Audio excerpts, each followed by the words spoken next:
Here you are. Welcome, darling. Oh, look at your great space. Yes, my workshop. I love it. It's been so long since I've seen the inside of that It workshop. has been. Yes. Thank you for inviting us in today. Oh, I'm glad this worked out for you time wise.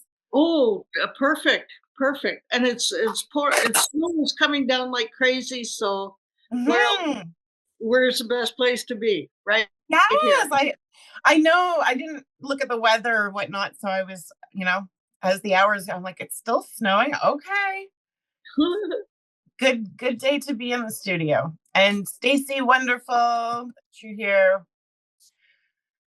Okay, all the video and text seems to be it's what we need right now. We have one more artist joining us next. She's gonna be not here today. Esther, some of you might know her, and but she'll be joining next week, so she'll catch up. In the meantime, which is okay. So this whole concept um, is a lot of conceptual work, in my hopes anyway, is that we're going to break free from the reference photos in a big way. So another, support to using what we have to work with. I'm just going to do a little overview thing about what my master plan is. I am recording. So I'll be sending out the recording, and then there's also notes the that I will send with the recording as well, because it's like we're going to use technology for what it does for us, so you don't have to make notes about absolutely everything.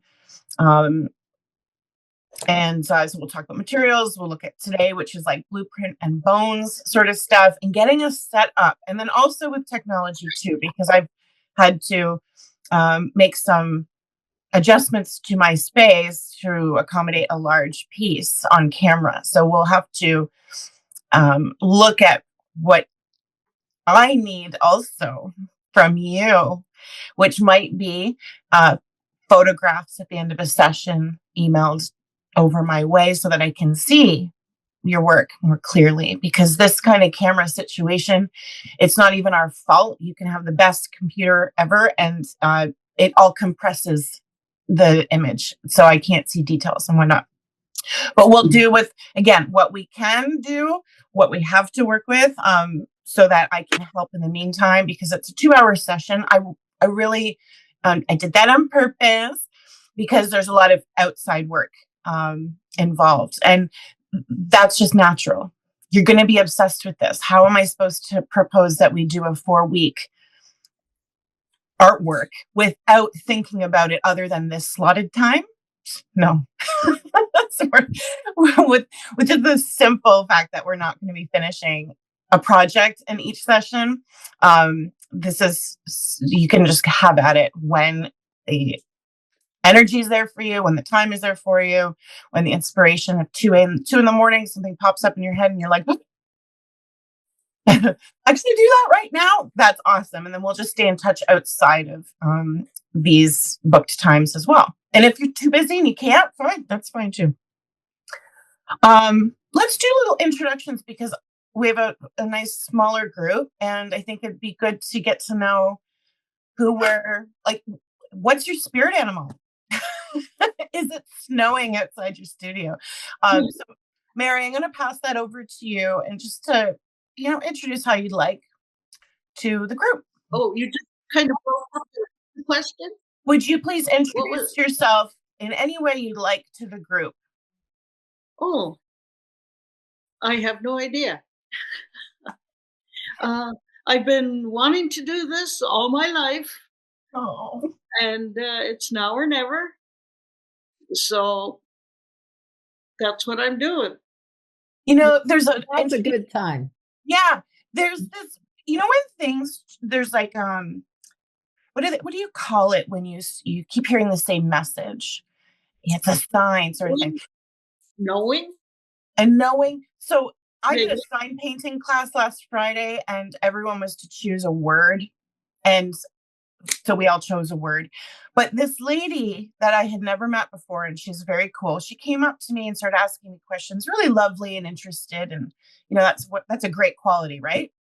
And at the end of this conversation, she said, you need to do another sign. I had chose, I'll show you. I chose this word called rewild because it was a significant word that was given to me in this interactive collective that I did a couple weeks ago. And she said, no, your sign needs to say it's time. And every single day there's something that's either Mary, you're saying it, it's time, or like something else. It's so interesting. Like the universe is telling me it's time. So for all of us, I love it. Okay, so I'm glad you're here because it's been a while. Mary and I just a little, because I'm gonna do a little shares for those who I know and I have a bit of background. We met at Loyalist, right, Mary? Yeah. Loyalist College, and it was a long time ago. We were doing abstract. You were just a youngster then. I was a baby. It was it abstracted landscapes or patterns in nature or something? I think there was something even before that that dealt mainly with materials from tri-art or some kind of mixed media thing way back. And then later on, Zoom. Yeah, COVID got us together over Zoom, which I really, really like. Yes. Because of distance. And so, yes, I love that we go way back and yet we're here today. And then distance-wise, Stacy's in Michigan, so I'll pass it on to just, why are you here, Stacy? Because I suggested the class. He's the brainchild, actually. Yeah. Because I love all the classes that I do with you, and I really like getting to a class and completing it. But I also wanted to learn the process of starting it. Not. I feel like in a rush trying to get it done. I want it to be a process, and it's okay that it's sitting there and to work it and rework it. And because I don't really take the time to do that in my art, it's more about, okay, I want to do this and I'm doing it and I'm enjoying it while I'm doing it, but I don't ebb and flow with the art. Does that make sense? Yeah. I think to me, all that says is instead of project based, where it's like, this is what we're going to do. Here's the plan. This is all the suggested stuff. This is about creating all that yourself. And then the larger format, which is like, now we have support with each other, right? When we run into problems, how are we going to resolve them? So I think, yeah, you're right. It's time. I mean it. It's so good. This is the next sign in my studio. It's time. Yes. Yeah. So, okay, you're ready. And I'm happy to make this dream come true. All right. And for me too, I actually admit that when I was looking through my archive of work, I don't feel like I can recall doing a full sheet animal before. It's generally been half sheet, which was fine. I'm not unhappy with that. It's just when I'm like, okay, now let's do a full sheet. Wait a minute, what pieces have I done that are that large animal, like in this sort of approach? And I'm like, no. So it's great for me as well to get back to this whole spirit animal thing. I hope you all know how really important that is to me. I believe it truly that we embody animals as we go through different chapters of our journey, whether we need them, whether they are protecting us, or whether they're just a symbol popping up everywhere. But yeah, so. Yeah, I don't know if we should tell, I'm doing woodpeckers. Mm-hmm. Not that I feel that it's my spirit animal, but when thinking about charcoal, I didn't want to get colors, like everything confusing. And I just thought the woodpeckers, the black and white and the pop of red that would be fun to do. And I love painting, drawing birds. So, and I've never done it. They have the movement, which we've been working on. And we'll look at, if we need to, we'll look at an artist that's really inspired me over the years about movement in this kind of style, but I don't want to be inspired really. So that's actually interesting, that just to let color be out of this. I have no idea if I'm going to bring in color. Nancy, are you, if you'd like to chat out this whole orange chapter of your life? Yeah, I don't know why. Everything that I was like, I love crows. I mean, when you say about Stacy about going without color, like I love crows, and I thought, well, I would do my crow in like half an hour kind of thing, because he'd be black. And anyway, everything else that I like the fox, the goldfish, and the rooster, are all orange. And I'm like, okay, so it's something that's obviously going to be my palette.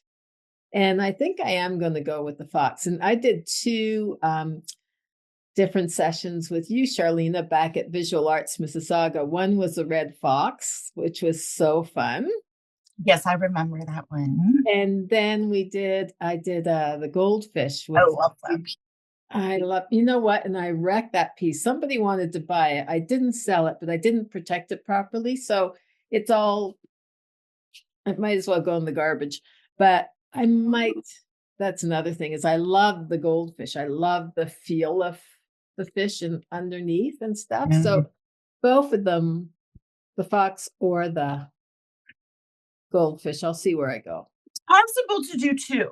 It is possible to do 2. And that is something that can be planned, or you can just leave it open to, sometimes a piece works so smoothly and it works itself, and then it just happens, and it happens quickly, and that you can't anticipate. So I do have 2 sheets of paper. I know I did put that on the list, 2 sheets in the case of this, in the case of lots of things, just to have a backup, to not think, oh, I just have 1 sheet of paper, I better not fuck it up. Yes.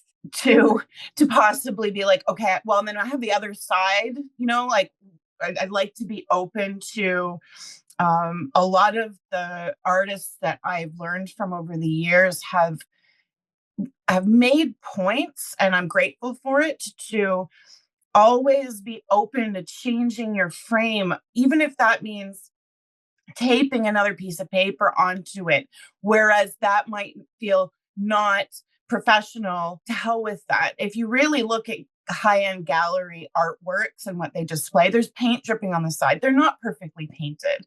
They're not like, this is not generally the concern if you have a name, right?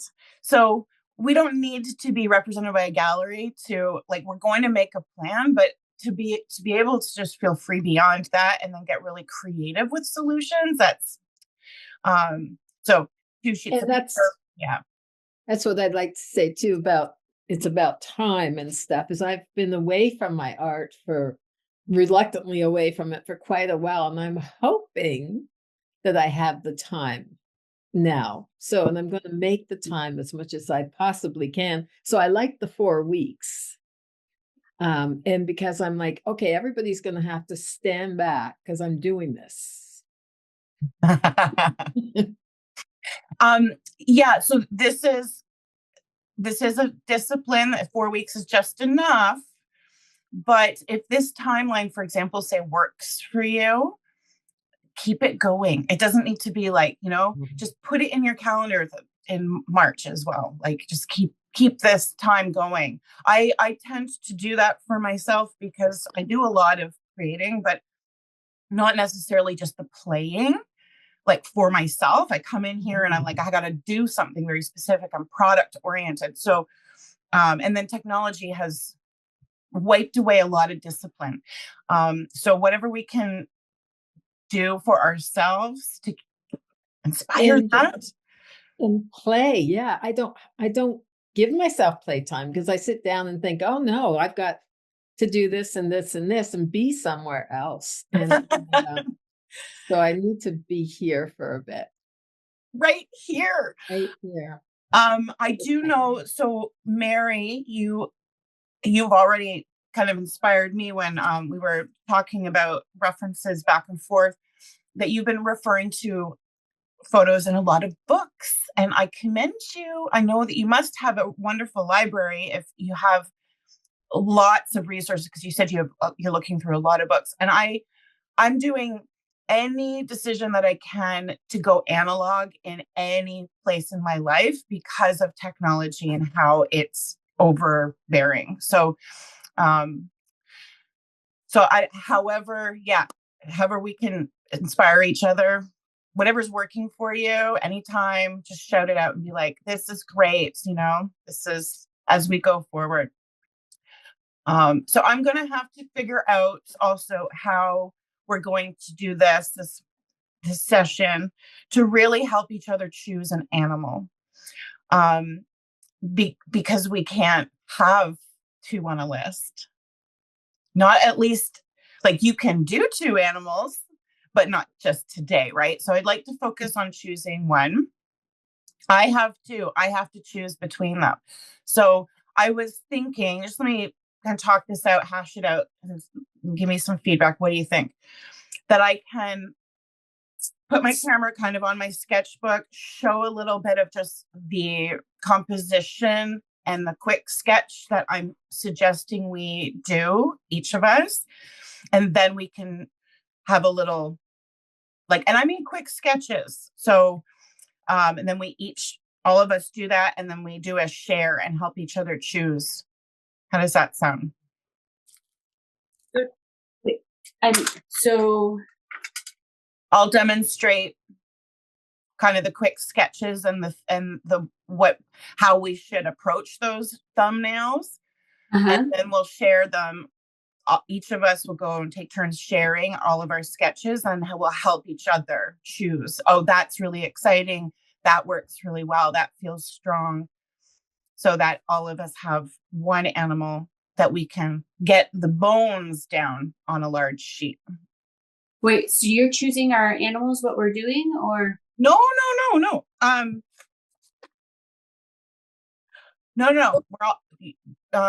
We're each choosing our own.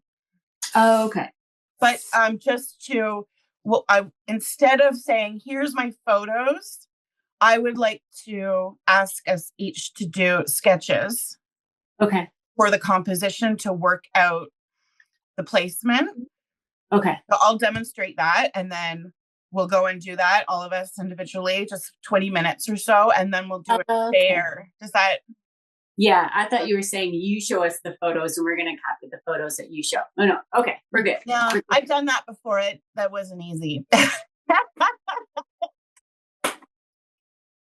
Okay. So while I do that, is there any material questions, any questions in general? I'll just set myself up here at the table to just talk about thumbnail sketches and whatnot. But any thoughts pop up, just say so.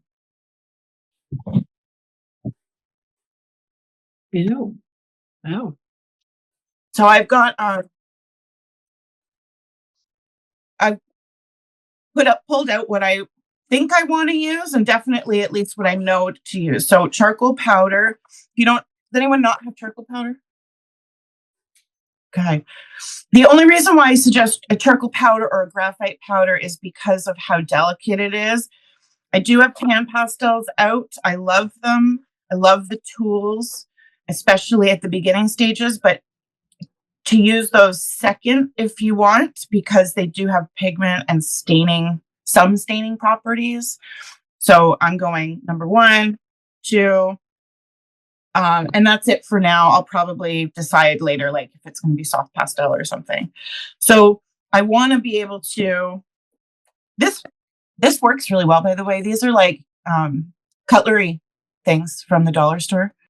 And it's awesome. So every class, I have a couple of them, and every class I put out my materials in it, and then I can move it around. It's great. So to start doing quick sketches, I I'm going to suggest actually using the charcoal. I'm going to put some in a little cup here. You can use a charcoal pencil, no problem. Like, and then, oh, here's my little brush. Okay. Okay, set up. I have chosen an owl and a coyote, and I would like to do both. It's just I haven't decided which one to start with today. And also, I don't know if the idea that I have for the owl will work. And I'm okay if it doesn't. I saw an owl recently, and I believe it was a great gray. So I've done a lot of owls. I don't want to do this guy in the same way I've done other ones. So this will be, I'd like to show various stages of movement, like an animation. So I have a lot more sketches to work out for that. And then I found this picture of these coyotes, and I know it seems vicious, but they're just playing. And I really like the action and the energy. So that's where I'm going to start out. The only way to know if it's going to work as a work of art instead of a photograph is to literally sketch it out. So I'm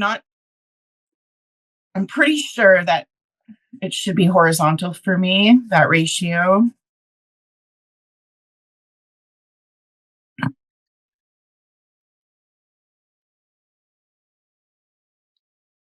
It's a little smaller than 4x6. So it's a pretty big thumbnail, but I'm using a pretty big brush.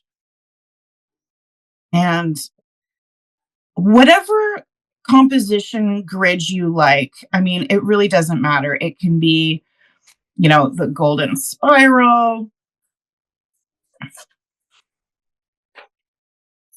or it can be your hot spots. It don't matter. You can work with all of them. Look at that. That's my ultimate composition. And what does that mean? That if everything hits these spots, it'll be interesting. Doesn't mean it'll work. It means it'll be more interesting than if I choose other areas of the paper. So in that, let's see.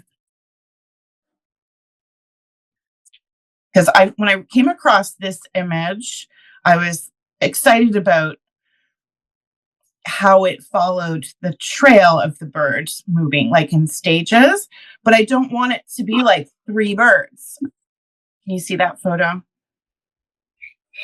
So I would like rather to show sort of like a progression, like tracers.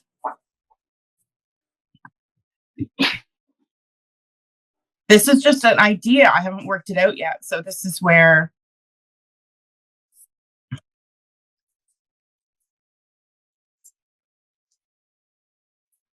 there's, Oh, yes. She's got snow on you. Oh, dear. Go on your bed. did you just bring her in? Yeah, it's just, the good thing about this place is that there's patio doors right beside me. The bad thing is that she wants to go in and out. And she just, Oh my God, I know. It's like, ugh.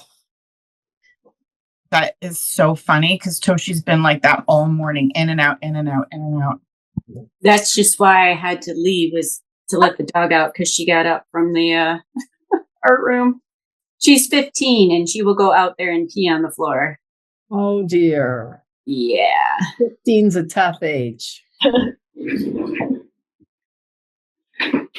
So as you can see, I am really keeping this super vague. This is not about getting details in any way, shape, or form. It's about looking at just simple placement. I'm not even thinking about environment necessarily, not right now. Just complete splitting up the space into the big main shapes. How big do I want this owl? And then, for example, I could frame these two wings, have the owl's face here, and that would follow a pretty good composition. I know it looks like nothing, but that's the idea for a quick sketch, just to see in comparison. We need to almost like do bad ones.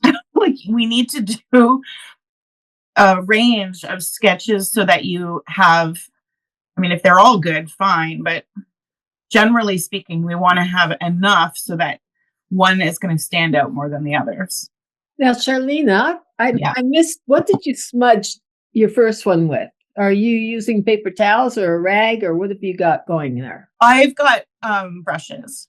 Okay, so you didn't smush with anything else? No. Okay. Nope, just dipping into the charcoal powder. Okay. And I did bring out my pencil, like, because it's okay. Just keep it very loose. We just want like a loose gestural, hardly holding your pencil. There's no need to be tight at all. Okay.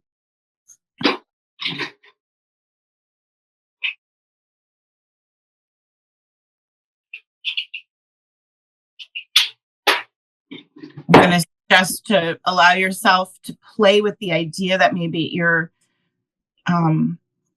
creature is off the page a little bit instead of small and on one of the hot spots and all within the frames, to have like elements that are off the page are really visually interesting.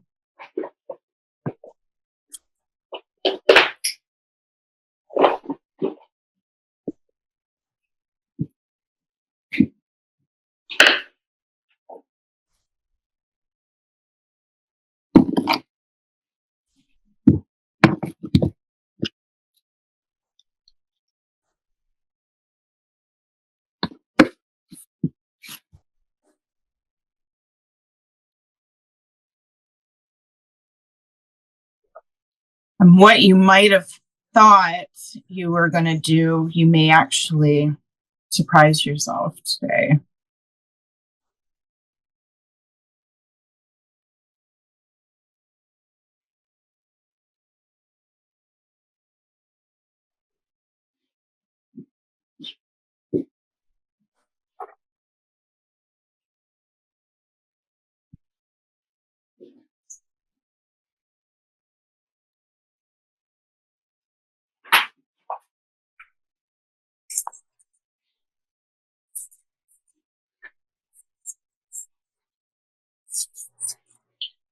I am using a kneadable eraser. That might be what I picked up.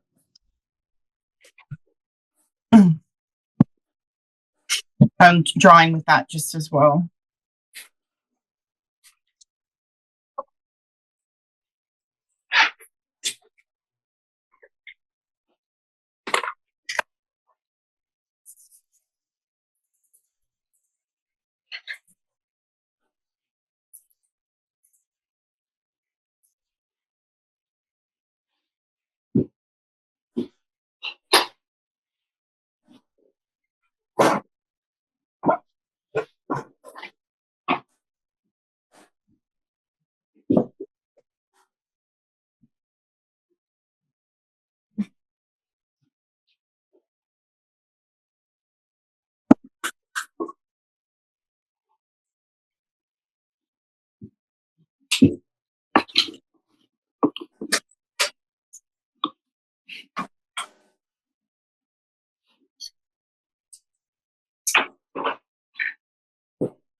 So this idea of doing like a animated sort of, where you can see in one image all of the different wing stages, it's going to look like a monster owl. It's just going to look crazy. I don't think it's going to work. This looks like a hybrid creature.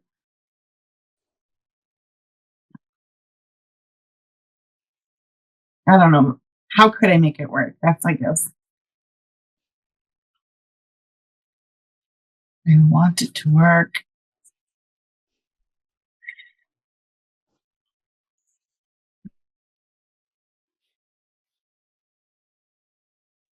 Talking about hybrids, Mary, when you sent that swan, Oh, yes.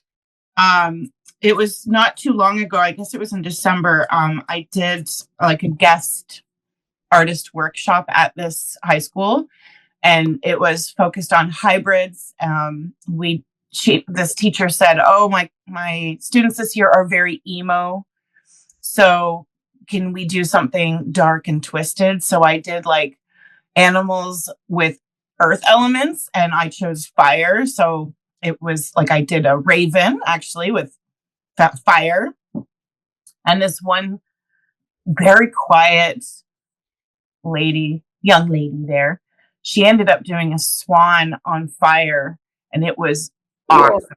It was remarkable. I have a photo somewhere. I was blown away. There was also like a sea and a ship, with turbulence. It was super amazing, this concept.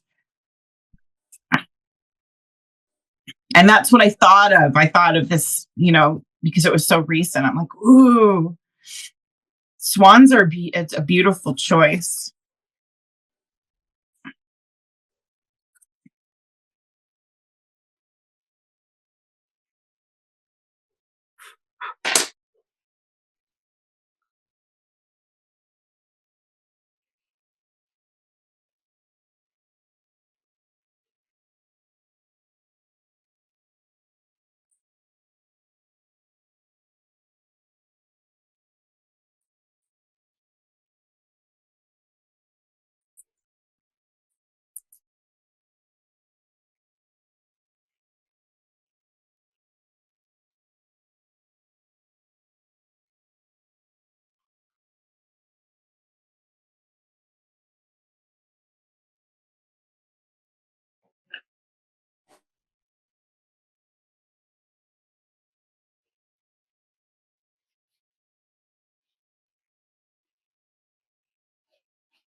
So let's definitely spend like another 10 minutes doing this. But at any time you're like, hey, I'm ready, just say so. Let's at least fill one page. If you find yourself going back to a sketch, that's actually a good thing. You don't feel like just, you have to keep doing a new one, or maybe do it twice and work out on a different idea.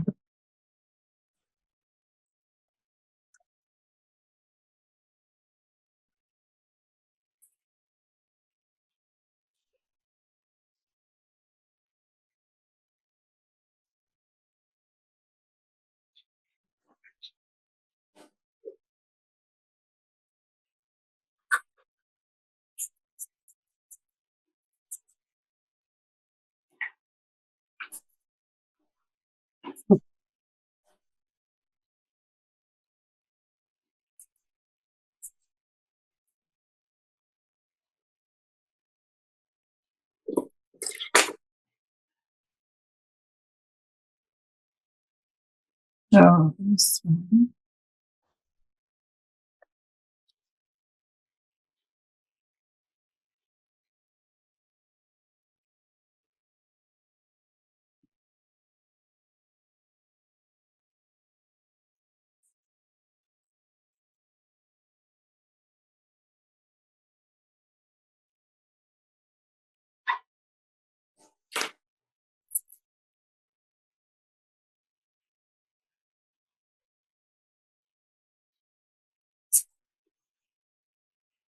Can we exaggerate too? Please. Yes. Yes. And definitely just even to try it out, because as much as, oh, make the wings a little bit bigger, it may change what the bird ends up looking like and not a way that you were like hoping for. So it's super important to try it, because it could work out perfectly. Like, yes, that's great.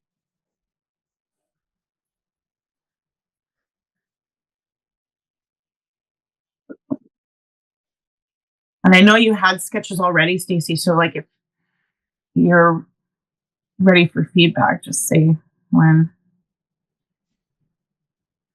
I mean, I've seen the latest the other day, but I sent the in the photos, the shared album. on iPhoto. And Apple Photos. Oh, okay. Let me check. Oh, I noticed there was a red notification thing recently. Oh, I'm sorry. Oh no, that's all right. There we go. Okay, cool. So,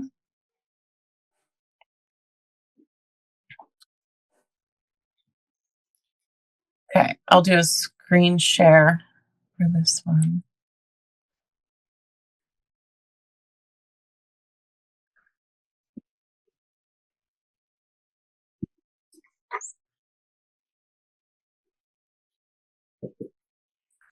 I'll give it another 5 minutes, and then I'll start with sharing Stacey's.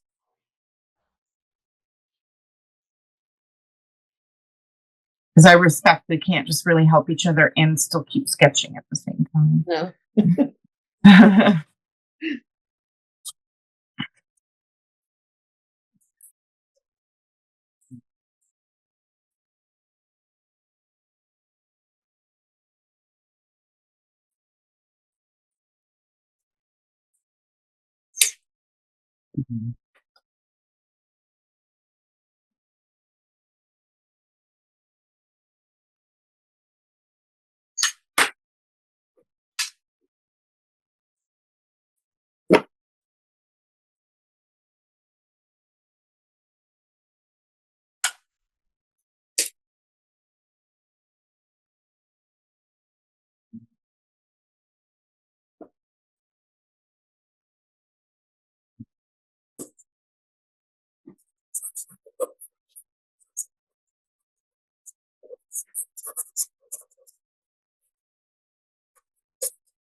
Mhm.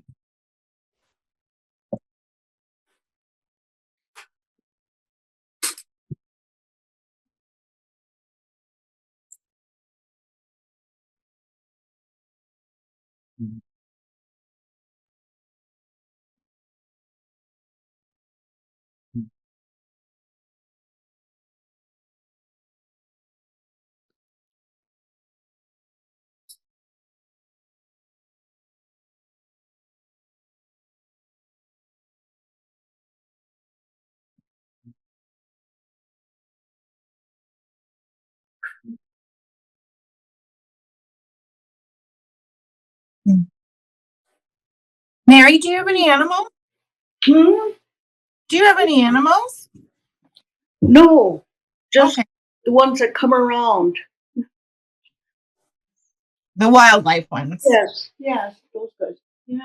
Do you take care of them anyway? Well, I've been feeding the birdies. Oh my God, good. Those little piglets with wings. Yeah. It's expensive. Uh-huh. And you don't want to give them garbage like people eat. Yeah. Well, that's a big thing. Like, don't give birds bread, right? It's so bad for them. Kelsey bought a big, huge bag of black sunflower seeds. And so for anyone who does buy that kind of stuff, home hardware had way better price. And it was because they need the fat, right, from the black Yes. sunflower seeds.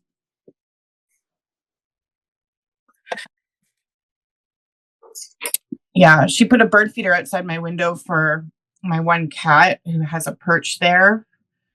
And she has to fill up those feeders every 2 days. Oh, Yeah, little piglets. well, the blue jays are real bullies, so Yeah.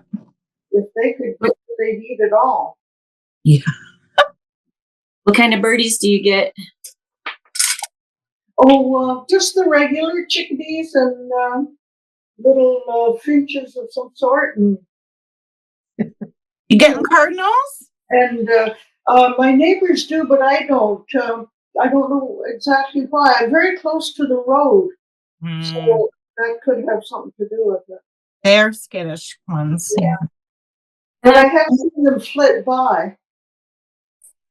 I live in a subdivision, and we get cardinals all the time, and blue jays.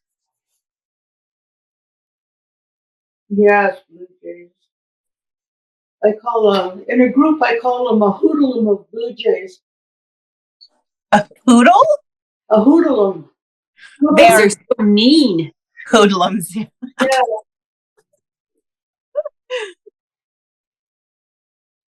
There's a lot of woodpeckers around where I am.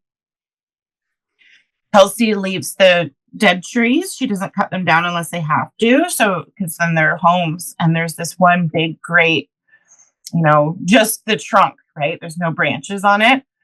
And a whole bunch of them live in there. You have to have, well, that's the other thing too. No matter, regardless of where you live, you have to have, like, nature has to provide homes for them too.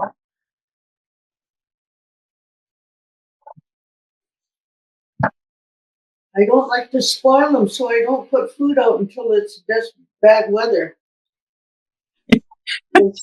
They should be eaten out in the woods. That's true. Yeah. That's definitely true. I've never fed any wildlife in the city, so this is new for me. Where I'm like, it's going to cost us what to feed what?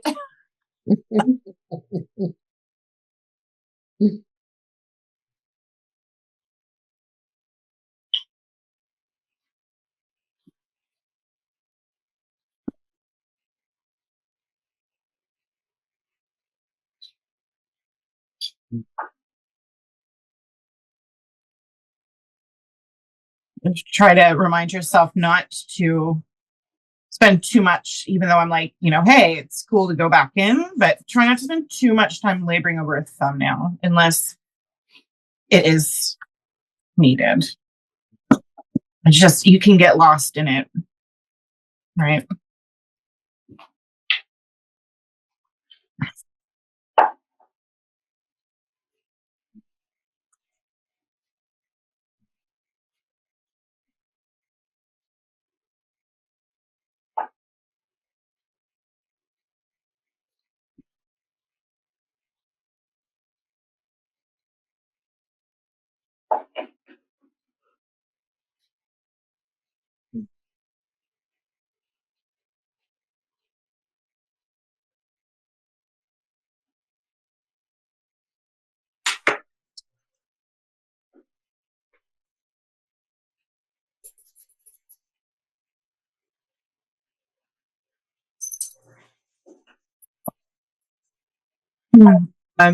Consider, if you just make a note of it, even if it's not something you want to do, but even consider like patching two together.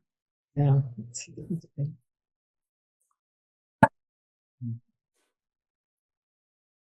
Or right now, I'm going to explore more of a conceptual idea, kind of inspired by Andrew Wyeth piece that I saw recently and thought, oh, that's a great idea.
All right.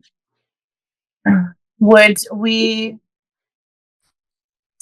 all be okay to take just 10 minutes and we'll do a little round robin share? Yeah.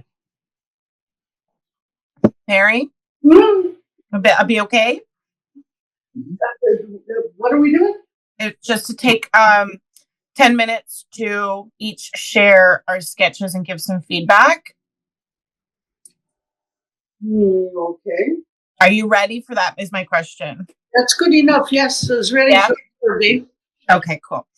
Remember, rough sketches, show them to the camera as best as you can. Stacy had sent hers over like via iPhoto, but you could text or just hold the sketchbook up. But because I have Stacy's here, I'm going to start with sharing my screen because it is really nice to be able to see clearly this way. But don't worry if you can't do the tech. Where are our shared albums? Here we go. Now I can't really tell what the latest is. Stacey. Um,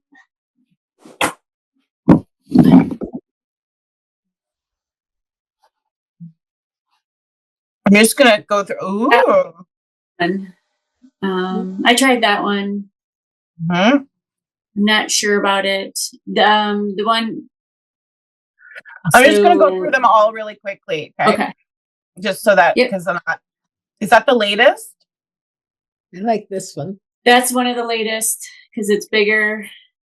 And then I really like this one. And then the one with the wing spread because it's bigger. Okay. That it's bigger on. I like the first one. Yeah, that one. Yeah, because you see that how that one is close to the tree now, and I put the wing behind the tree. So that one, and then the last one that you just did. Yeah. Yeah, I like this if I didn't have this to compare to. This one, what I really like are the angles of this wing and the tree branch. It's really nice design. Mm-hmm. Okay. There's narrative. She's bringing food, even though you could pop in food in the beak, any of them. But there's something really nice about the space around, even though I like the layering in this one too. Any other? Because the rest are very similar. So let's just stay to these two, Stacey. Is that okay? Oh, yeah. Yeah, I was just playing with different sizes, mostly. Okay. So this one, the feet are like she's in flight, and I like that as well. Any feedback for Stacey? I like this one. Okay. And I like the separation from the tree. The other one, it's touching the tree, and it would either need to be in, like it's touching the tree. It either needs to be back or into the tree, I think. Okay. Yeah, I was trying to, because the way, to me, it started to seem like it was in front of the tree. Mm-hmm. So that's why I tried to put the wing behind the tree, but I don't know. Yeah, that's bugging my eye for some reason. The other one's refreshing. Okay. Because there is another one with that pose that is further away from the tree. This one? Yeah. Okay. And then I just took the top branch off. Oh, yes. Okay. Yes. So that's better for me. But I like that top branch. Yeah. Yeah, true. I just like the wing. Yeah. Separated there. Okay. And then it doesn't, to me, seem as, this is dynamic. That's the word that comes to mind. There's something about the angle of the head and that wing. Yeah, and he liked that one because it's a mom coming to, actually that's a dad, the dad coming to the kids, providing for the kids. Mm-hmm. Whereas like the one where it's long with the wings are out, mm-hmm. That was the parent going away from the kid, and he didn't like that narrative. So fair. This is the one with the food in the mouth. That's the one that to me reads the best. Okay. Yeah, I think you nailed it. This is great. And I think the reds come out really nice there. I know it's just a sketch, but it's going to give the opportunity for the color to really line up for me. Okay. Yeah. And it's kind of well, I guess they're all triangles, but the diagonal of the triangle of that, and then the V of the wing. Yes. That really works for me. And like things on the larger paper that we're going to be taking a very blocking in just the darks approach today. I'd like to get there, or at least demonstrate it so that then you know what to do. Then you can play with, like, I love that this wing is off the edge and that there's space underneath. Like, it's that you're not making like a shape where it's going off, because then this triangle would just be separate, like a puzzle piece. Right. So it's really nice that there's the space underneath him. So you see, I've learned something about woodpeckers. See the red by the mouth? Yeah, in the mouth, yeah. So by the mouth is, that means it's the male. Uh-huh. The females do not have that. And they're red of the comb. You see how the baby bird, the red goes back further? It doesn't start at the beak. Yep. Means it's a female. Oh, so it's like females get the hat. Yeah. So like in the birds, you can see that there's a female and then the male is behind it because the comb starts down and there's a darker red area. Oh, well, it's good to know. Yeah. Awesome. Well, I know you've been sketching away with that composition for a bit and you have succeeded. How are you feeling about that one? Yeah. Good. I'm feeling intimidated by this big piece of paper, but I was looking through April Capellini. Is that Capa? I don't know if I'm getting it pronounced right, but it is more spelled Copini. Copini. Okay, there's no L. Looking at her, because sometimes she puts process photos on it. So I just want to remind myself that she starts off slow, right? Like it's sketchy and she starts off and there's lines and that's okay. And just to see some progress photos. So I'm not trying to jump in with details and be tight, and because that's what I don't want to do. I'm definitely going to demonstrate a more reveal like approach. And that's why I suggest materials that I did, because like afterwards, you can apply any medium you want to this, but using charcoal really is such a gentle inching into things, and it's forgiving. Nancy, Mary, do you want to see some of April Copini's work? She's an artist in the States that does a lot of animals at our large scale. Are you interested? Sure. I'll write her name down and look her up. Yeah, April Copini, I believe it's Ppini. Yeah.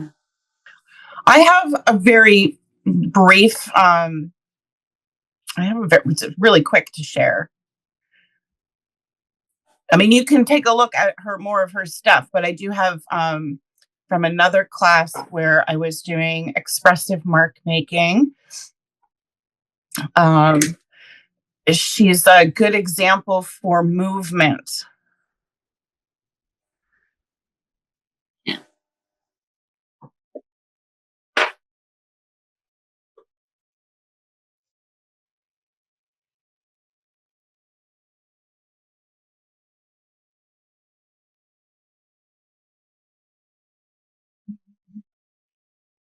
Here. Okay. Nice. That butterfly is great. So there's, if you, so what she's using is charcoal and then soft pastel. She, for years, just did black and white, and then she started introducing color. But what I love is that she keeps her ghost lines, like they are your tracers. And I really, really dig that, where you have high realism in some areas and then very loose, sketchy process. So these are quite large in real life. Right. So speaking of that, the tree trunk, I don't want it to span the whole piece of paper. Mm-hmm. Or that was my thought, because I want to try and lose myself like she does, like it be faded there, but not. Yeah. Yeah, I love that idea. I've noticed that in some of your sketches. I think that'll work really well. Like these butterflies, I am pretty sure that some of these scribbles in and around are flowers, but or those again, those are the tracer lines of the butterfly in motion. And it doesn't need to be so obvious what it is in the end, depending on what kind of style you like. But yeah, see, those are full sheets. Wow. Nice. Very nice. So in our sketches, just to, considering these examples of April's, it's not about her style at all, but just to you see how with one subject matter that she's done a bunch of times, like she is exploring placement on the page. What is like to do multiples is a different project, but for what we still want to be able to say, like, it's okay to leave a whole bunch of space on the left as long as there's balance. And that's where we can help each other of just, what feels right, because it's not always about the design rules. We have those to help us, but on the flip side, it's about the feeling that the viewer gets and that you get, right? So we always break our rules in that sense. Mary, want to hold up your sketchbook to the camera? Is that something I can spotlight and we can see?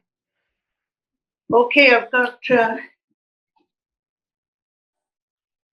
this. I had newsprint, so I started on. Whoops. Yeah. I have to roll this whole desk because if I move the computer, it'll become disconnected and it'll quit. So okay. I've got it taped to this rolly desk. So this is the old timer, and it was supposed to perish, and it didn't. So thank God I've got it.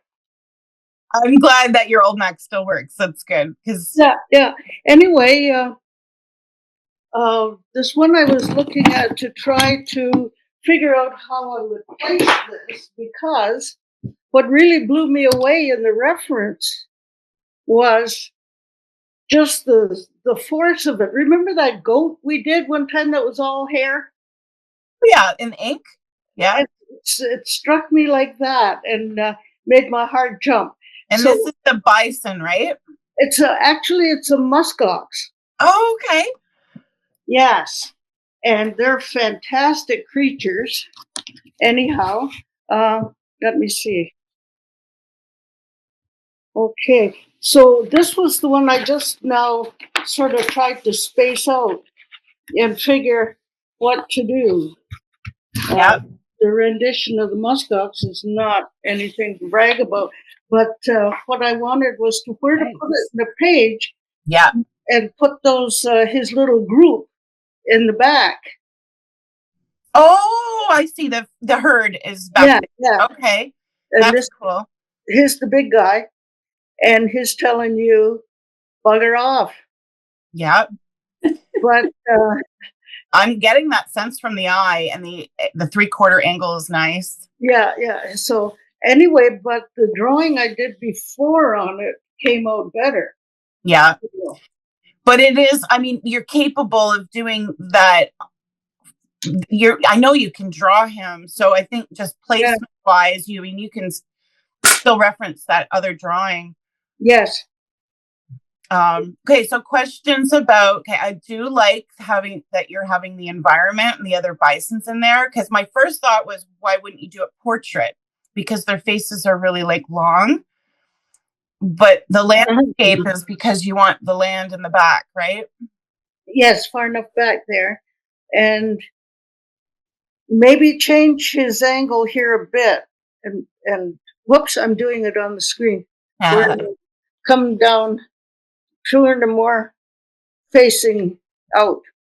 Do you need the body? I mean, the body is kind of like good. I mean, they're big, bulky creatures, but on the other one, you just have the face, and that to me is enough. I love I prefer that, of course. I feel like the body is taking up quite a lot of space for what? For like what reason? Yeah. I wasn't too keen on doing anything. What got me about this was the tremendous difference in textures there is in all these different hairs on them. Like this is really across the top here is all fuzzy. And this is really hard. This is the knob of his horns. Oh, it's a forehead plate? Here's a kind of stringy, long, fluffy stuff, long tendrils. So they're all different types of fur on the guy. So Mike, Kate, I have a question then, and I'm going to come into my sketchbook for a moment.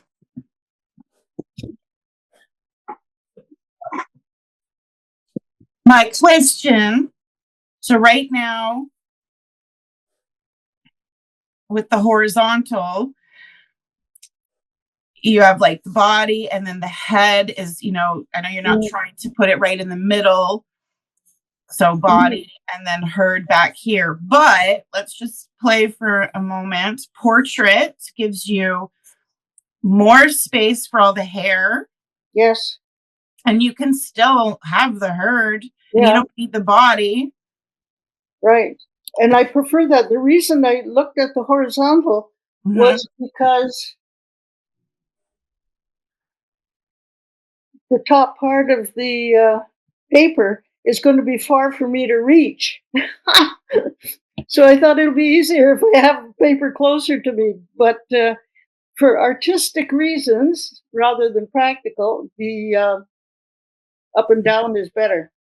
So you're taping your paper to your surface, but you can still lift it up. Like you can gently, you can draw upside down, and so you can work at the top.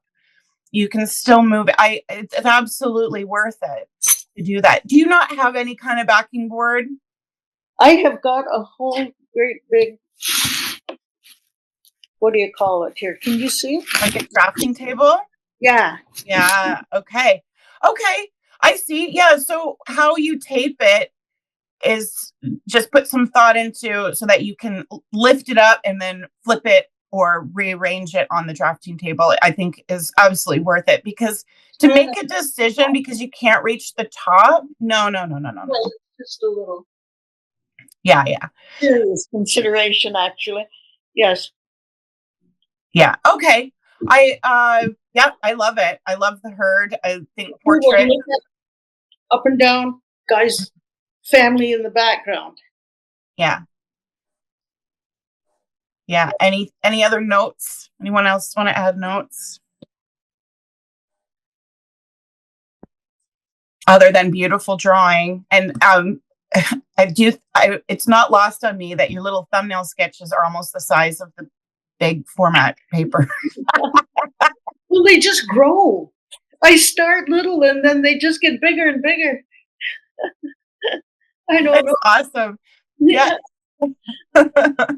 I did this bear. Don't let me monopolize, but I was working on that polar bear thing. Yes. Somehow. There. Oh. Something happened. My stuff disappeared. No, we can see you. There it is. Okay. So that bear was supposed to be a whole bunch of bear, but his paws just ran out of space. Because it started with the eyes.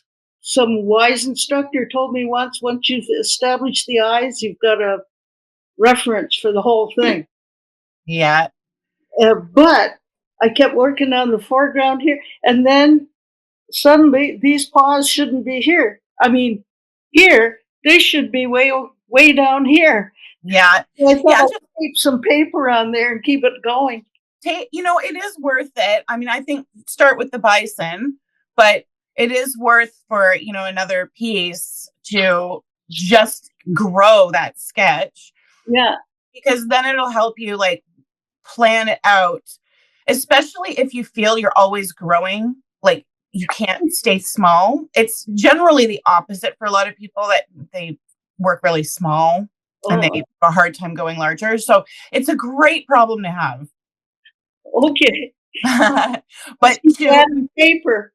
Yeah, to have it planned so that you know just literally the composition, even if you taped 3 more pieces of paper to that, so that you're like, okay, we'll do a grid system or whatever we need to do to be able to properly map it out on the other good sheet. So worth taping papers together for sure. Because in the end, we'll make a acceptable drawing that we like and then transfer it. No, my process, which I'll demonstrate, is right from these composition. These are absolutely about space and layout, where the creature is on the dimension. So portrait, landscape, location on the paper, that we're just going to go right into the large one, and we're going to I'll demonstrate it. Okay, it's a slow process. You have lots of room for errors and adjustment, but to do a really good drawing and then blueprint it out, I feel you're spending too much time on the sketch. So I'd rather spend the time on the final piece. Okay. That's the process that I'm going to go with for this session, and yet it's not the only way to do things. We know that. Okay. Do you feel you're good for the bison? Because the idea sounds great to me. Oh, muskox. Well, if you advised me to look on YouTube. Yes. Besides my paper things, you should look at the videos of muskox. Okay. Absolutely amazing. How do you spell muskox? M-U-S-K. And then ox, O-X? Ox. Okay. It's a Canadian guy. I don't know why I don't know how to spell it. My brain just... Is he? He's Canadian? Oh, yes. Oh, I thought he was like African or Siberian. I don't know whether they have them in Siberia or not, but definitely Canadian. In fact, I've got here just a sec, muskox info. This here is, can you see? Yeah. Inuit carvings. Whoa. That's gorgeous. Yes. That is awesome. I'm gonna spotlight here. Okay, that's the sign of them with the little. Oh, I see. And I have an Inuit carving of a single muskox made out of whalebone marrow. Wow. So these guys have been around a long time. They're sort of prehistoric almost. Anyway, that's cool. That's who's now just discovering a muskox. I mean, and it's more than like I recognize them, but I had no idea what I was seeing. Well, with the reference I showed you, it was kind of hard to tell. I mean, I see that identifying like cap, like the horn you said that comes from the forehead. Helmet. Yeah, great helmet they have. Is it the same as a yak or different? They would slap your face. A yak would slap. No, I'm not a muskox. Not a yak. But they're related. Yes, I think they are. Well, they're cows. They're cows. Come on. They're bovine. They're all in the bovine family. Yeah. They do seem like the woolly mammoth situation, but a cow. Yeah. Yes, they're very close to one of the prehistoric type animals we have left. Musk oxen are not close related to yaks or cattle, but instead are surprisingly more closely related to sheep and goats. Oh, those are bovine? What are sheep and goats? The musk oxen are more closely related to sheep and goats than cattle and yaks. Okay. Well, is that an upgrade? Probably. I mean, there's more personality. More Yeah. Well, they're wonderful creatures.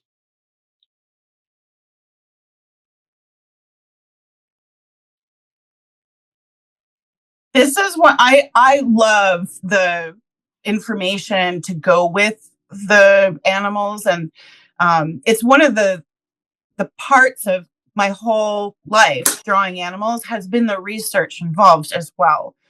You know, that I did a whole series on endangered animals, and it was, I'd say, the research took up way more time than the drawing, and just simply out of interest and learning. So I love any facts we can muster up. Nancy, love, are you wanting to share and let me know how is best for you? Well, I just did really rough sketches, Good. and I think I know which one I'm going to go with. So down here is the goldfish, and I put the two together, Okay. Okay. and I think I could enjoy that. And then I was struggling with this guy. This is the fox. Oh, yeah. And I like close-ups. Like whenever I do a picture, I end up cropping faster or closer. But he starts, like, he looks like a dog here, but he is a beautiful animal. So, I mean, I wouldn't mind if I did the fox closing up on him. Do you want his tail? His tail's actually wrapped around here.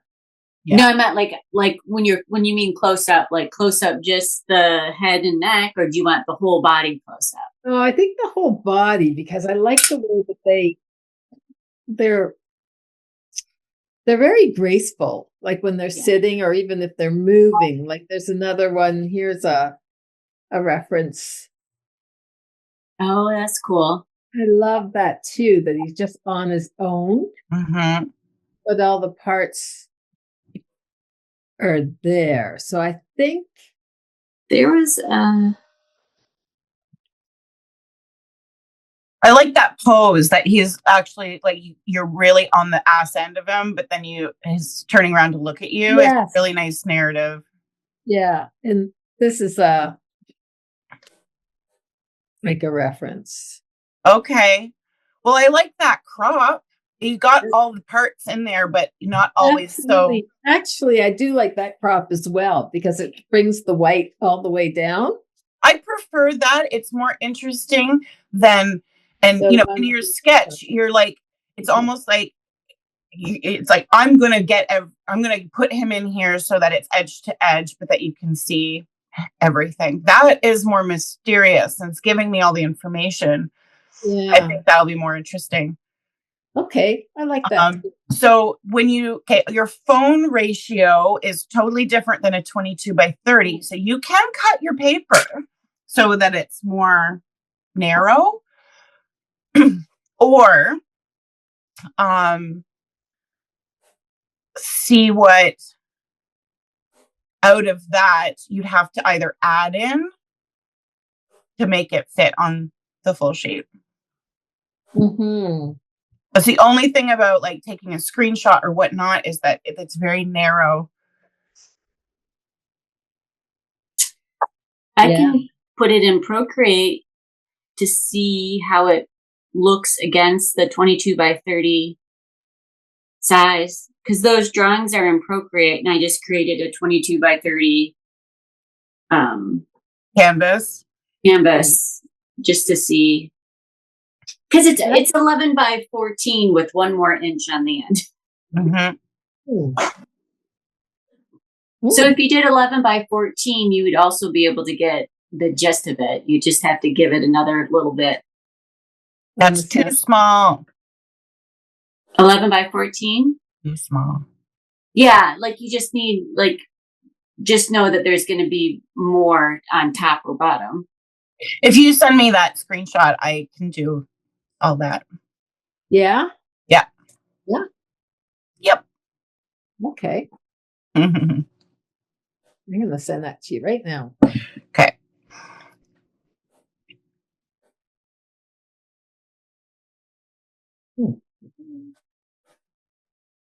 And then I'm going to set up to demonstrate how to block in just the shadow of the darks, talking about my tips for using charcoal, because I've done this in so many different ways, and I've concluded a better way than some of the times I've just done. Anyone who's done a class with me where I've put in like charcoal powder all over and then used an eraser to reveal is not what we're doing. Okay. Because I love that approach, but it stains the paper too much, where we're going to do a different approach where we will really have bright, nice whites if we want. Okay. Thank you, Nancy. I got it.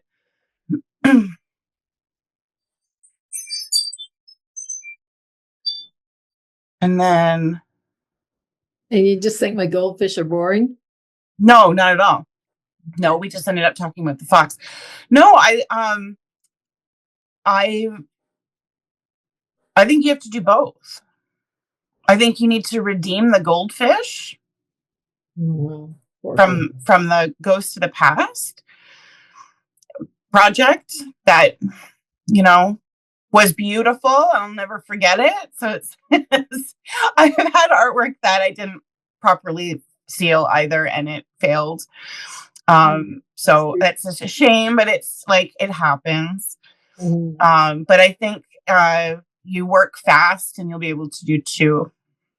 Well, and I'm hoping to to make my life sort of go away while I play in art for a while. This is our escape. Okay, so I'm actually going to send this to Stacy, because you know what? I'm much better on Photoshop on my desktop. I'm faster. So since Stacy's faster on Procreate, here you go. All right, I'm getting it. And I'll set up for a demo. And this is great teamwork. Thank you for offering to do that.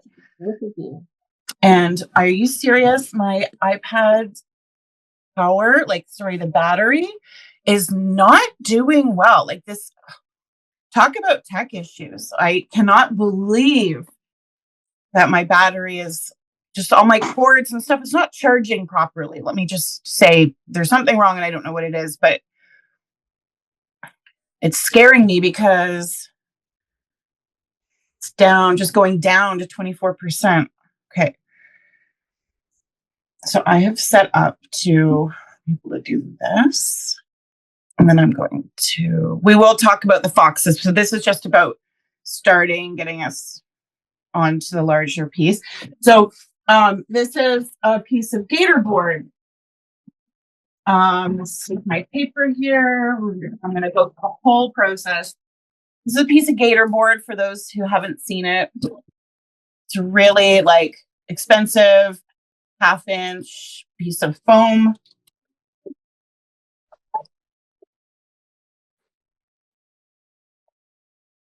You can get thin gator board as well. Actually, I wanted to show that too. This is a thin, it's like a 1/4 inch. It's cheaper, just doesn't last as long. This has been around in my studio for so long. It's beat up, it's dented, but it's really sturdy and I can still use it. This is a piece of Strathmore. So I'm going to look for the watermark, if you have one, and place that so that you can read it. And I cannot believe they put a sticker on here on the drawing side. That's so bad. You so you have the watermark facing forward? Yes. Oh, I put it behind. Okay. No, It's with the, Why with does the it matter? with Either the way. photo of the fact, you just want me to show you like how it looks on the page, how much extra? Yeah, on 22 by 30. Yeah. Okay. So watermarks it's a personal preference. I mean, if you don't care, that's fine, but I care. I like them. So I want it to be on, and it also does reflect the drawing side.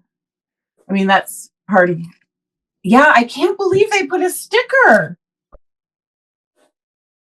That's evil. That is evil. I just sent it to you. Thank you. Okay. Thank you, Stacy. You're welcome. Do you want me to make it so that the tail goes to the bottom? Let me show this one first. Okay. So all that white space, like you'd have to think of what to do with that. Or you cut your paper. Yeah. I actually think that, again, using another photo and putting in the ear, or do you have access to that photo where it's larger? Yeah. Because then just put in the ear and the ruff. I actually like the white space, So keep the ear in. and the chest. See, it's sort of an interest. This is exactly why we choose to spend the time to talk about like the layout, right? Is there's no right or wrong, but if you have the face and the chest closest to the right side and showing more of the tail, it reads really well in the Western sense, right? You've got an L shape, like a backwards L shaped composition. But the way that Stacy dropped that onto the digital canvas, and the way that it was cropped from your phone, I kind of like that the tail is off that side because it's a bit cheekier. It's like, I'm not going to show that. Here, I have to. Yeah, I see. Just, you know what I mean? Yeah, I'm playing with it here. Yeah. Yeah. Okay. Okay. I'm just going to spotlight this quickly just to visually. Okay. So, dun, dun, dun. So we've got two portraits here. The more common thing would be to say, here's the fox face. And I just sent it to you. And here's the tail, and here's the feet.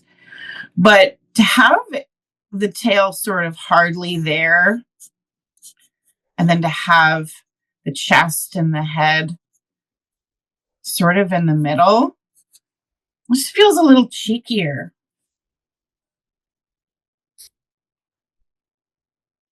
Okay, I'm going to look at what you sent.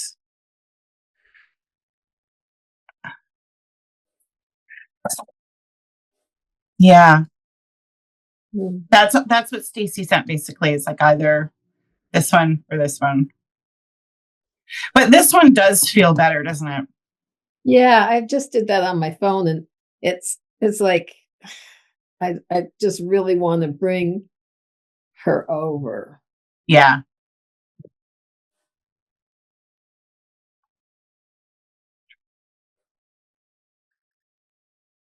Maybe because of the way she's looking, like she's looking back, so she's over too much. Yeah. No, you're right. Thank you for indulging my, trying to do something different, but that's also just not a good reason. If someone's going to blame you and say, oh, how that's wonderful. You spent so much time drawing that and it's awkward. And did you plan for that? Like, you're gonna be like, yeah, I spent hours planning it.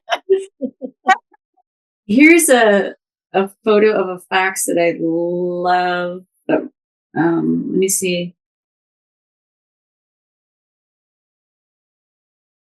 If I can. Now that we know each other's animals, like, I'm going to make a list here. So Mary also had polar bears and polar bears. It was like a group of them. It was really cool idea. Yes, I taped that down to 2, taped off till 2 in the foreground. The polar bears. Sorry, what was that, Mary? On the polar bear group there, I taped it off so that there are only 2. Oh, okay.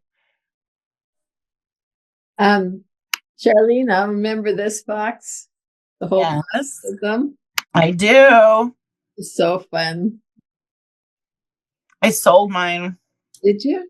Mm-hmm. Yeah, that was great. Yeah, I did it twice, actually. I ended up doing it twice. I don't know why. Why did I do it twice? I used the same reference for 2 different classes. One was a mixed media and one was for just acrylic, and I sold them both. Yeah. I love that reference. I mean, it was a really good reference. It was. I don't have that reference picture anymore, but yeah. I probably do, but cut like a nice crop. Yeah. Well, I like for the photo that you have, I think that you have to go with the backwards L composition. But so now if you come across any other reference photos, we can just email each other, just say, hey, what about this? I welcome that. I just sent a text with a fax that I'm not sure if it's AI or not. That is 100% AI. But I like the pose. I like the pose. Oh, AI. Okay. Are you talking about the Fox reference? I have another one here. Oh. This is from Stacy. It's 100% AI, but if you just used it to reference the pose. Yeah. I do a just to show you? Yeah. Is he scratching? So, using AI is fine depending on how you use it. And I think for a pose, it makes a lot of sense. It's going to be, your own drawing anyway in the end, but. Very cute. That's a complicated pose. Yeah. To be able to make sure the paws read well would be a challenge. You might have to. It's kind of cute. Move the paw over. Yeah. You see? Yeah, just the portrait because the face is. Yeah. And it's still got the paws out. Yeah. And it's got the tail. Sketch it out, please, because you'll know right away if you don't understand, if you don't have enough information from your reference photo, if you can't make it in a quick sketch, like if it's going to start becoming a struggle, then your future, what you're signing up for. So please do just try, and just for fun, to be like, oh, maybe it's a breeze.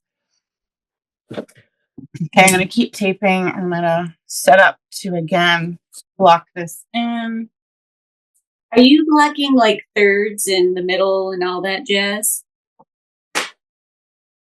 We will do, I always suggest a crosshair.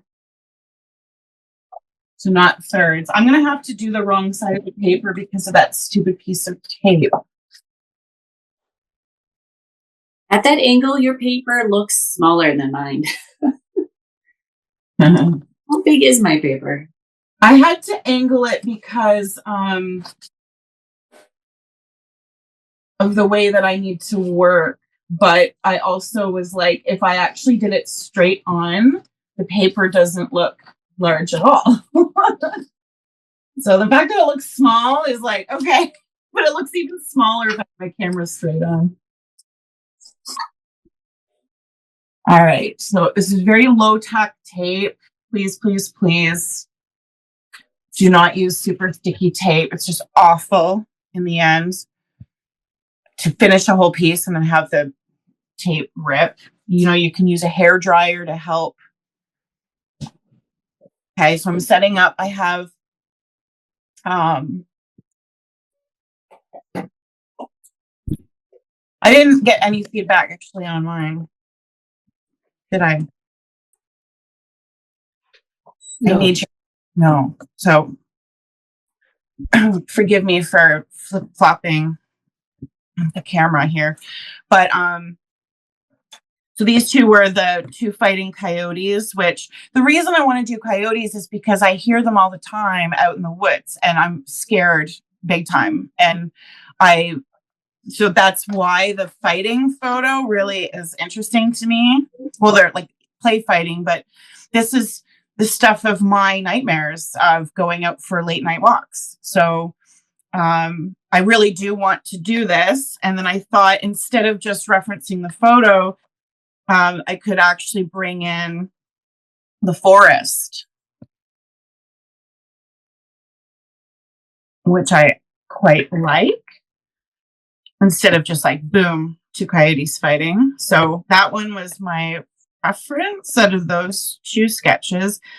And then this was me trying to play with like, oh, I can see different stages of the wings in flight. And I was like, maybe it's worth just trying. But otherwise, I liked this one. I like that one too. Yeah, the first one.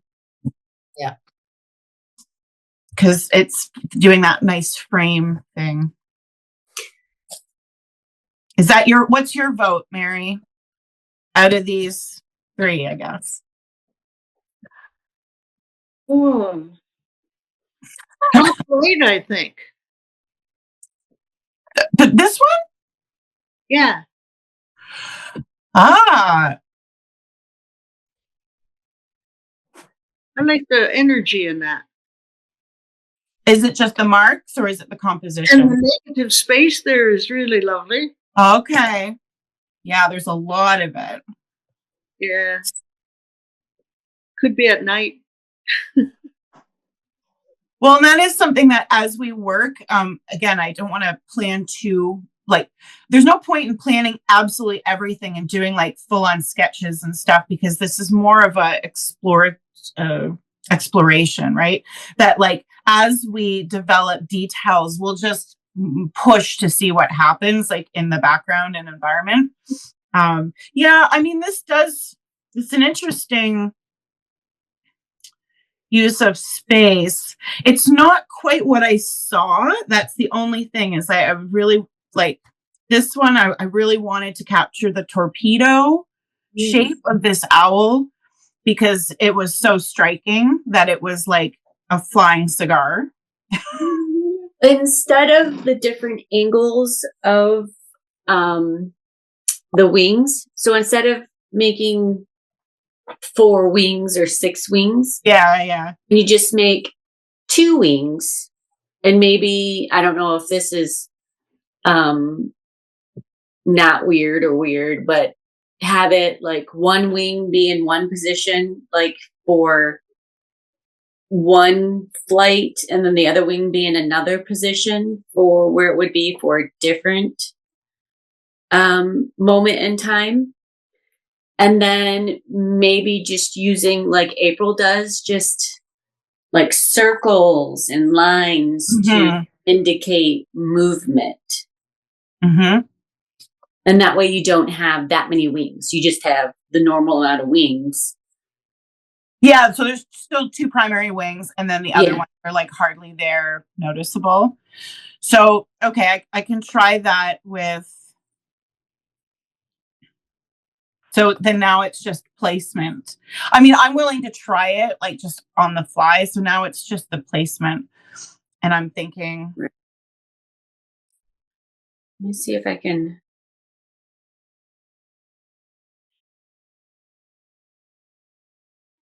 Okay, so we're going back to vote. Going back to vote. So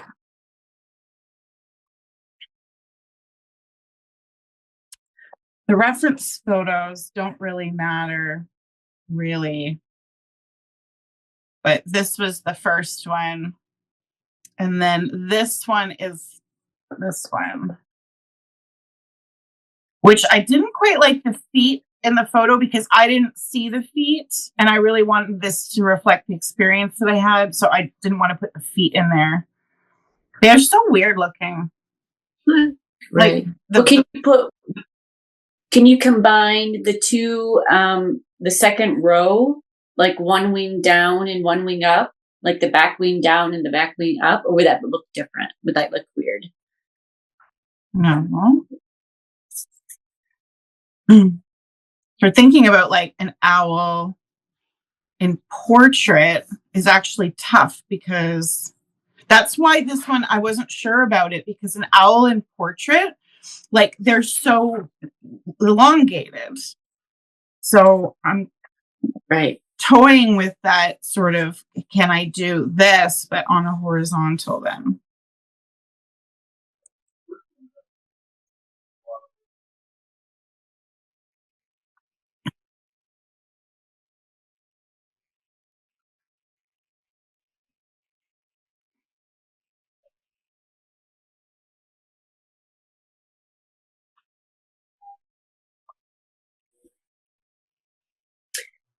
I think I'm going to start with this guy just to map it in, the coyotes, because I actually like, I want to do both anyway.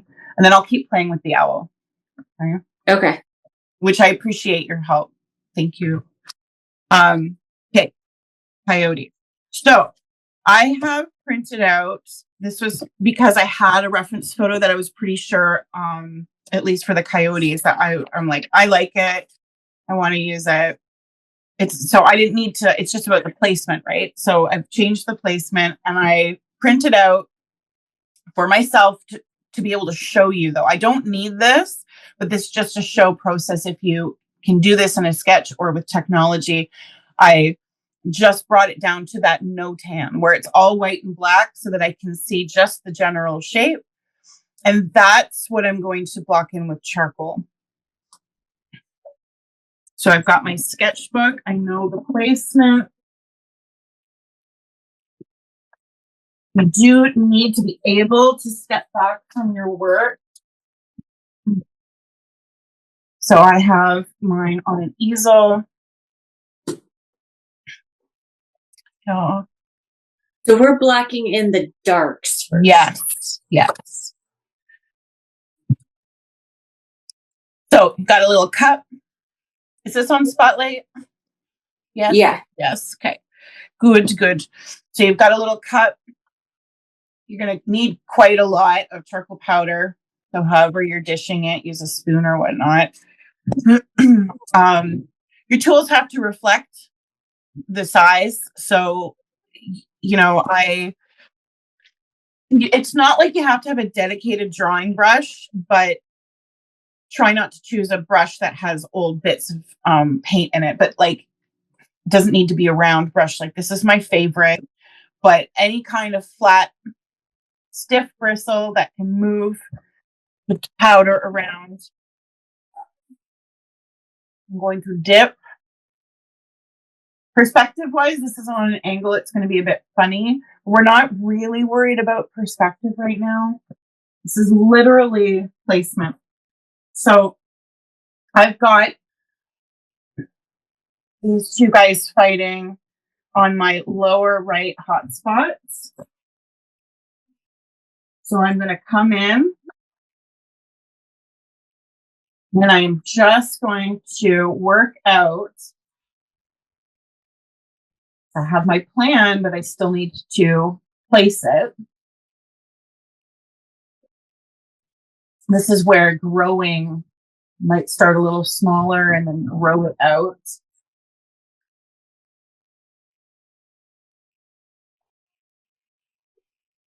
These are not coyotes yet. They're just the dark shapes. I'm thinking about my composition hotspots, putting those legs in. Or what I thought is the tail here actually makes more sense as the hind legs.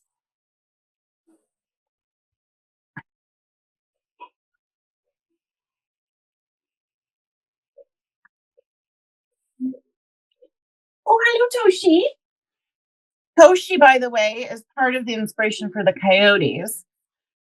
You haven't met my dog, Mary. No. Hi, Toshi. Say hi. Oh my. Well. Is that part Burmese mountain dog? You betcha. Yeah. Lovely. I want the dog. He is a big baby, and we were out in the forest one day, and he heard or smelled a coyote. I think he just smelled something, and he ran all the way home. He ditched me. Your dog. He is not a protector. He is a big suck. Well, he's still young. Yeah, I don't really want to train him to be vicious anyway. So, but I've asked him. I met some new friends here, taking some of my art classes, and the husband, he's a wood carver, so he's making me a whopping stick. Ooh, that's cool. A walking/whopping, so that I can bop a coyote on the nose if I need to.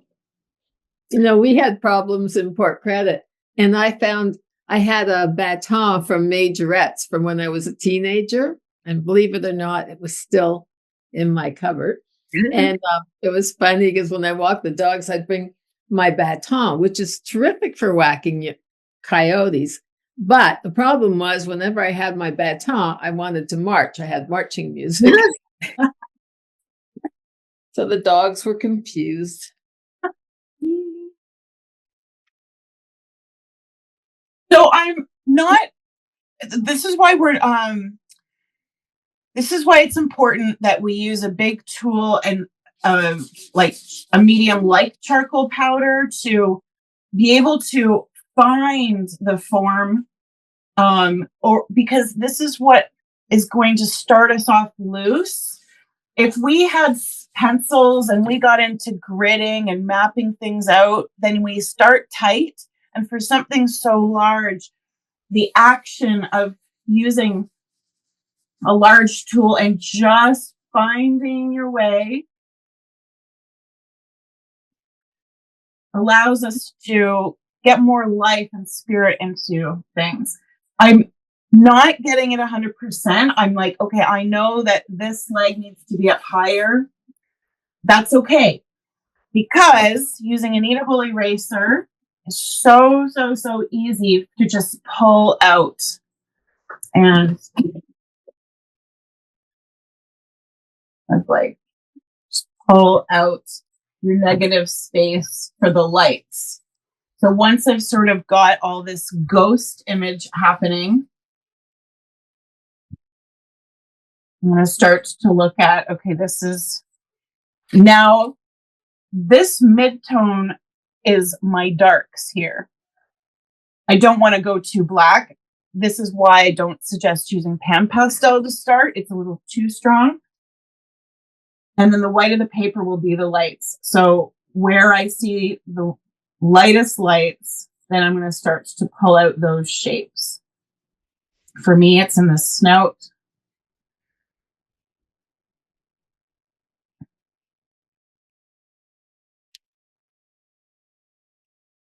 And I'm not committing, so I'm going to even soften that out again. So I'm not sure. This is still relative proportion. Looking at, well, if I started with one shape here, what does that lead into for the next? Where is the ear in relation to the back body? And it's at this stage that you really should look back and say, has all of my planning up until this point given me the placement that I'm happy with? Because if not, then it's either back to the sketchbook or it's at least adjusting here. So I'm feeling like this is a little too low. I'd like to raise it up just a little.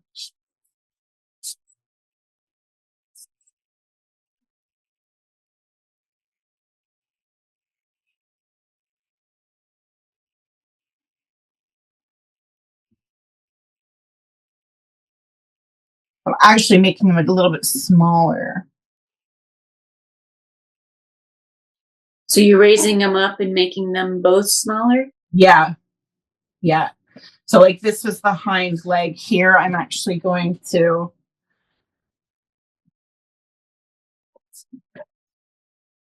carve in and bring that, make it smaller so that it's not right off the page. I thought at first, but now I want to feel like I'm not that close to these crazy two, that I have a little bit of space.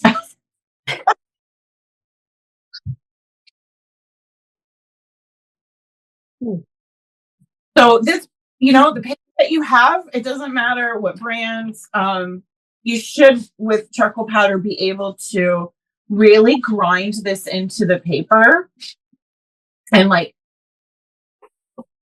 still be able to completely lift it up. Okay. What kind of paper do you have? Hot press? It's not a watercolor paper. It's Strathmore. It's a drawing paper. Okay. So it's vellum, I believe. I would call it vellum. Okay.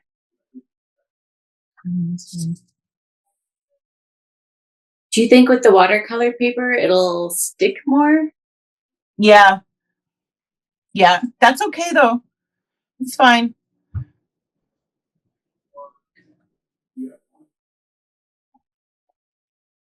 Okay, so I'm going to give you some options because this is actually like an important stage. I'd be really happy if everyone could get here for next week, but I want to give you options. So, for example, mentioning, maybe charcoal powder, if you find out it's not working really well, especially for lifting up, then you could go into pan pastel. So it's a wonderful approach. But you're not using black? Yeah, I was just going to say, if you have a gray tone, I would highly recommend a mid-tone instead of black. So coming in, using these tools to essentially paint with, but to still remain loose and sketchy. As soon as like whatever reference, your sketchbook or whatever you have, as soon as something's not giving you the information, just move on to another area where you do have information. These don't layer so well. So The pan pastels or the on top of the charcoal, it doesn't layer very well. Is that the paper or is that you think anyways? No, that's the charcoal powder being so like light and fluffy. Okay. And so this tool, the micro foam, it's like a micro foam tool that it's the soft tools that go with the pan pastels. It's actually picking up the charcoal powder. Okay. Which is kind of cool. Like I can still get. Yes. You see, I'm now, once you have your main shapes, then it's coming in and it's looking for the anatomy. And then these again are still very geometrical. Like we're not going into details, right? So I'm looking at the hind legs on mine and I'm like, that's the shape. Mm-hmm. It's like a rectangle connected to a triangle, connected to. Okay. So simplify it. This is still not, these are not coyotes. Where is the one head in relation to that leg? Now that's where I'm spacing things out and making changes at this point. This is a better placement for the ear.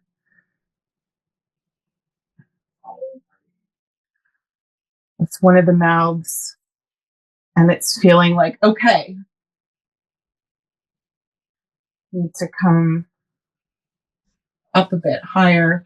And then you're going to love this part. Before you get too caught up, I'm going to suggest to come in and really soften it out so that in a way you have to search again and almost confirm, that this was the right area. And if not, then you're kind of coming in and taking away the lines that you don't need.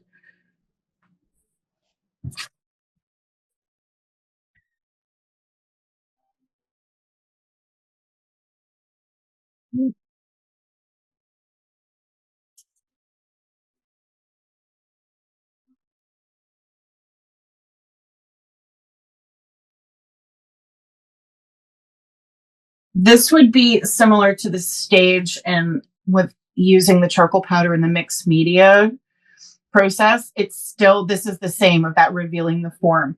So instead of like covering this with charcoal powder and then lifting out your lights, you're going in intentionally doing your darks, and then you're still lifting out your lights.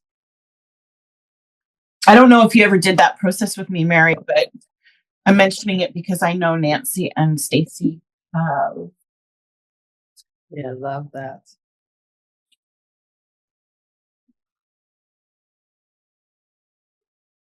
I'm not worried personally about like lifting up. Like, I don't care if there's, marks, ghosty marks. I actually think it's more interesting. Again, I'm hardly pressing. Like, this is the kneadable eraser and I'm just grazing it. And almost a continuous gestural line.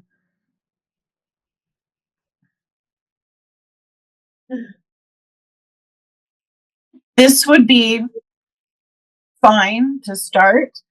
I don't want to put the trees in quite yet, but I definitely need to know if it's a bad idea. So I'm gonna just gently sketch in a couple of vertical lines. So if there's anything that you were unsure about or like really important design aspects. Hi, how are you? Good.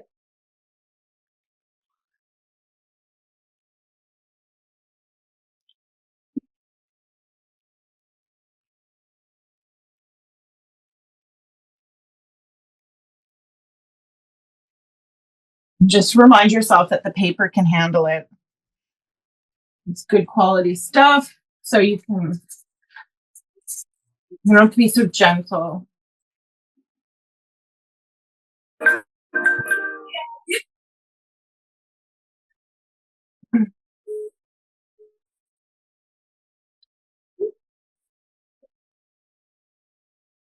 So at this point, I actually need to go back to my reference photo and start to see a little bit more of the clearer darks. So this is where in using a no-tan. Have you heard that term, Mary? A no-tan? No. Okay. It's actually a legitimate term. It's a Japanese word. I'll write it out so you can see. It means light and dark. And Oh, yes, I think I remember one time you did talk about that.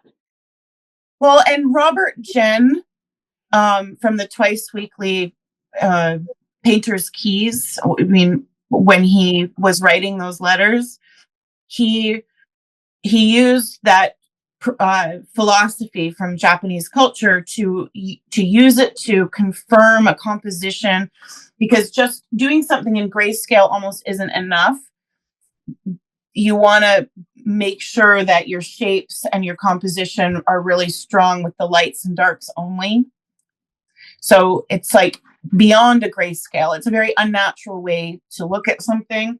So you can use this in like your sketchbook just with the black marker and just looking at allocating your mid-tones into the white or black category. It's very, very interesting when you start applying this to different subject matters.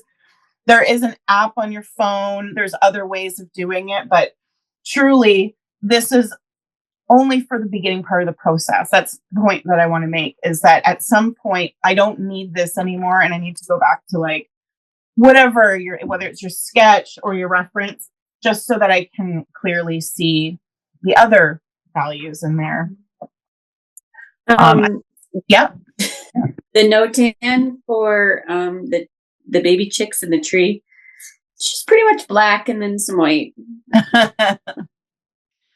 Yes, and All so right, but that's the photo, Stacy. Like, this is where as the person taking that image and putting it into a different medium, you need to assign your values in your artwork so that it reads in that kind of medium. That's why you have to, like, you can't just go, oh, that's what the app did. Like, you know what I mean? It's not to say that it's not a good reference photo. It's to say that you need to make changes to it.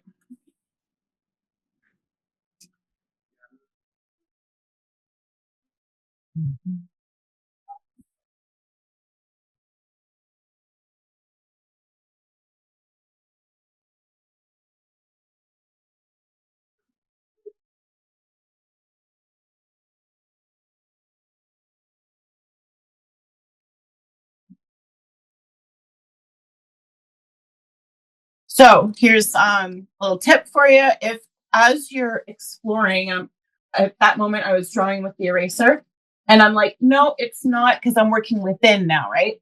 And I'm like, no, that's not proportionate. So just take that brush, take a little bit more charcoal powder, and start again. So it's very, very, very forgiving. So what I might do, because we're at 4, what I might do is video a little bit more of me getting the bones. It's the ghost. It's the bones of the ghost. That's what we're looking to do in that first stage, get the bones of the ghost, or the blueprint. Okay. So I'll do an extra part of the recording. And I'll send that out in the morning so that you have the recording in your email. Okay. And then you can fast forward and see where I end off. I wouldn't be able to download it and upload it by the end of the day. Sorry, but does this give you an idea of, like, at least how to approach it confidently? Right. Does it? Charlena, can you also send me you sent me the one fox that Stacy did, the AI one, but not the one where she did my fox into the right on the note. Yep. I'll text that. Thank you.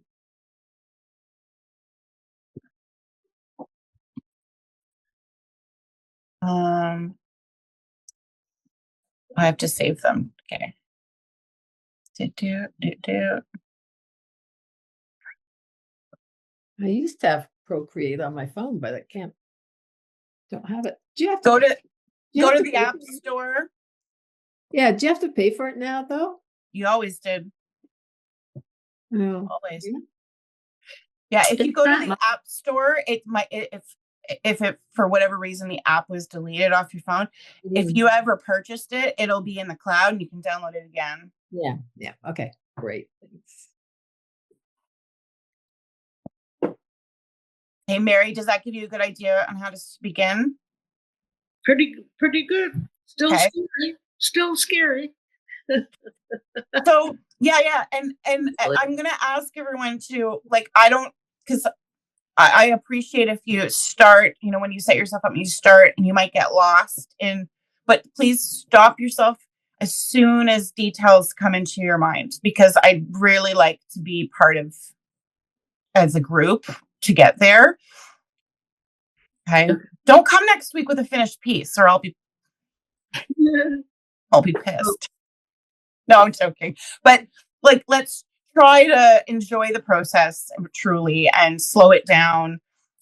Also to share the process and learn from each other, and not go too far so that I can't help, things like that. So So next week, just do the. if you can have a ghost on your paper, that would be great. Okay. You can text me, email me, absolutely anytime. I will get back to you as soon as I can. I'm going to say, like, especially if I've invited it, like sometimes I get texts and I'm like, no, I am not replying to that right now. But if you text me or email me and you're like, this is where I'm at, what do you think? I will get back to you as soon as I can. So. And basically we want mid-tones right now. Yeah, your charcoal powder should, or if you're using pan pastel, it should be in that gray zone. Mm-hmm. But they are still reflecting your darks. Okay. You cannot with charcoal powder build up to a dark. It's just not possible. So we're not touching charcoal pencils. We're not touching charcoal sticks. Way too dark. Next week, what we have here becomes the mid-tone, but not until then. Okay. Right. Okay. Does that make sense? Yeah. So just use the powder. You're saying no charcoal sticks. That's right. Okay. You could use willow, Nancy, because it's very gentle. But yeah, I've got some big box ones, so stay away from that. Yeah, or just at least test it. Some willow sticks are dark. Some willow sticks are really, really light, depending on how much they've been cooked, I guess, or what part of the tree it's from. I tend not to use willow because of that quality up in the air, and then so anyway, if you want to try other things, just do a test in your sketchbook, because anything at this stage going into it needs to be something that you can take back. Okay. It should be very forgiving. Charcoal powder is my choice because it's efficient. You're covering a large space with a big brush. If you have to tape 4 brushes together, please do to make a big tool. But I mean, again, as soon as you feel like you want to choose a smaller brush, stop. Okay. We'll get there, but big brush and an eraser. Yeah, kneadable eraser. Even if you're using pan pastel, kneadable eraser. Okay. That's a good one. That's a nice one. Yeah. That's what I got for Etsy, or not Etsy, what was it? Craftsy. Yeah. That's a sash brush, the round with the taper point, and they are now, to my knowledge, available in hardware stores, and they're very cheap. Ooh. Mm-hmm. How do you get the roundness of the one that you have? Is that this is worn down, babe. So that's also a sash? Yeah. Okay. This had a tip. Okay. That's how much. Case in point, you find more. The paper is like sandpaper, even though it doesn't feel like it. Yeah. All of the brushes that I've ever used for this scrubbing situation, they get shorter and shorter. You wear them down, and you should. I am scrubbing, my easel's moving. Okay. So this isn't just put the charcoal powder on the paper and let it sit on top. This is get it in there. Okay. If for any reason you're finding that it's embedding into the fibers in a way that you can't remove it, just let me know, hit me up, because those types of compatibilities would be so sensitive depending the charcoal you're using or the paper. I'll troubleshoot as we go. I don't want to assume that. It's more than likely just going to be fine. Okay. Okay. All right. You want to say goodbye to everybody? What? He's big, but he's not big enough to be up on the screen here. What's his name? His name is Toshi. Toshi. Toshi. Toshi. Toshi. It doesn't mean anything. It's just a name. Go. Okay, I'm here for you. Okay. Have fun. I will. Yes. And just stay in touch as you go. Like, and if you're like, if you need to change, if you're like, oh, this concept isn't working and I want to maybe go to a different thumbnail, okay, just hit me up. It's fine. It's totally normal. That stuff happens. All right. Awesome. Thank you. Bye. Bye. Bye, y'all. Bye for now.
this guy's gonna go off.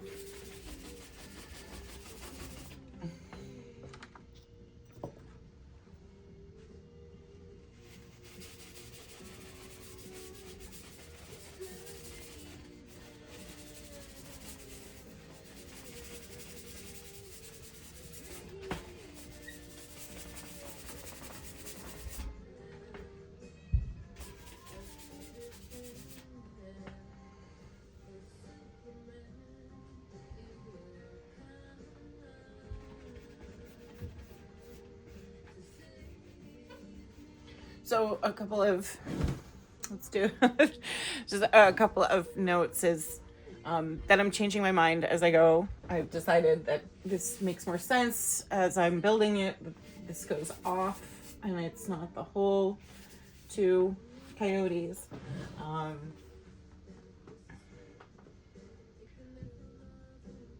So yeah, I think that's important. I'm also considering like some of the marks that I'm making are still in line with what I'm doing. For example, like such as the grass. So I can, you know, as I'm erasing things, instead of just trying to get it back to the white, I can come in and use my eraser to actually put in some sense of grass texture. It's not like I'm doing details. It's just being mindful about creating the feeling of, you know, what it is for the future. It just starts to, in your mind, pull it together. I'm also not one to like to work in just one area and to keep kind of moving around. It's always worked well for me. I do respect that sometimes it's better for others to start in a corner and bloom. Still kind of doing relative proportion, looking at, you know, where I've done the placement of the mouths. How does that line up with other things? The back of the leg here. I'm not looking for it to be like the photo. I'm trying to capture the energy. Or else I would have used a projector, which is fine, by the way. I'm very much an advocate of using tools because this is not a how-to draw class. So if you ended up wanting to use a projector to get this in, go for it.